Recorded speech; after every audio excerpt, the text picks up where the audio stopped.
The reality is that this glorious and beautiful God who shared with us himself, we rejected and turned inward instead.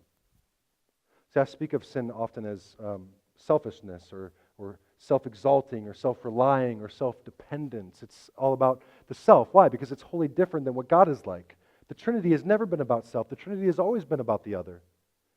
And so sin then is not being like God. It's turning inward. And when this glorious, outward focus, extroverted, loving, pouring out, generous God shared with us his beauty, we rejected it. And so this leads us back to our first question then. What is salvation?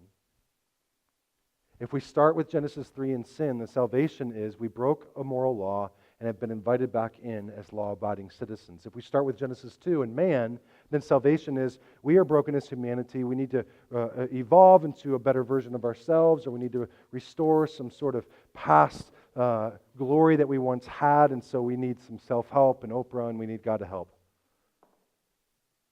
If we start with Genesis 1, then salvation is about creation and shalom and being one with the universe.